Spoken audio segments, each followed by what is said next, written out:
Hello everyone, আজকে আমরা সকাল সকাল ঘুম থেকে উঠে স্নান করে বাড়ির পুজো আচার সেরে আমরা বেরিয়ে পড়ে গেছিলাম জলেশ্বরে জল ঢালতে যাওয়ার উদ্দেশ্যে। এখানে দিদিও এসে গেছিলো। সো আমরা সবাই বেরিয়ে পড়েছি। আমরা আস্তে আস্তে দেখতে দেখতে পৌঁছে গেলাম নগরকুলাতে। গান শুনতে শুনতে এত সুন্দর প্রাকৃতি দেখতে দেখতে আমরা প্রায় পৌঁছে গেছি জলেশ্বর মন্দিরে। তো এখানে সকালবেলাতে ভিড়টা একটু কম ছিল, কিন্তু দেখতে দেখতে পরে ভিড় হয়ে গেছিলো। আমরা তারপরে লাইনে দাঁড়িয়ে পড়লাম। লাইনে দাঁড়ার পর এখানে জলটা নিয়ে নিলাম। সো আমরা এখানে তারপর আমরা লাইনে দাঁড়িয়ে পড়েছি। এখানে মাসি গেছিলো, আরও অনেকে গেছিলো, দিদি গেছিলো। তারপরে যেখান থেকে শিব ঠাকুর মানে মহাদেবকে তোলা হয় সেই পুকুরের ধারে দাঁড়িয়ে পড়েছিলাম। আস্তে আস্তে আমরা এখানে প্রবেশ করে গেছি মন্দিরে। প্রবেশ করার পর এখানে কাকিরাও ছিল। তারপর দেখতে দেখতে আমি একটু ঘন্টা বাজিয়ে নিলাম। তো সবাই ছিল, সামনে মাও ছিল। আমরা যে জল ঢালা প্রায় কমপ্লিট হয়ে গেল। আমরা এবার একটু দুধপুকুর থেকে জল তুলে, কারণ জলটা তুলছিলাম এখানে নন্দী আছে, নন্দীর মাথায় জল ঢালবো বলে। তো আমরা তারপরে নন্দীর ওখানে পৌঁছে গেলাম। এখানে একটু জল ঢেলে নিলাম।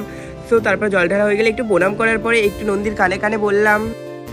সো এখানে আমার প্রায় বড়া কমপ্লিট হয়ে গেছে। তো এবার প্রণাম করে আমি বেরিয়ে পড়লাম এখান থেকে মেলায় যাওয়ার উদ্দেশ্যে। এবার একটু পেছনে মন্দিরের পেছনের দিকটা এসে ঘুরে ফিরে আবার আমরা প্রবেশ করবো মেলার দিকে। তো চলো যাওয়া যাক মেলার ওখানে। এবার আস্তে আস্তে আমরা হেঁটে হেঁটে মেলার ভিতরে ঢুকছি। তো মেলার এখানে যেতে যেতে কত রকমের খাবার জিনিস ছিল। এখানে ছোটো ছোটো বোনদের খেলার জন্য যে মাটির কড়াই হাঁড়ি সব কিছুই ছিল। সো তারপরে আমরা যেতে যেতে এখানে দেখছিলাম অনেক কিছু। এবার আমরা দিদি কাকি কাকা সবাই মিলে বসে পড়েছি ছোলা খাওয়ার জন্য। মাসি ছোলা এনেছিল। তারপরে আমি খাওয়ার ওখানে চলে গেলাম। আমি একটা ঢাকাই পাউডার নিয়ে নিলাম। তো ঢাকাই পাউডার খেতে খেতে এখানে আমরা সুন্দর ছোট্ট ছোটো কিউট কিউট বেড়াল দেখতে পেলাম। তারপর সবাইকে এবার বাড়ি পৌঁছে গেলাম।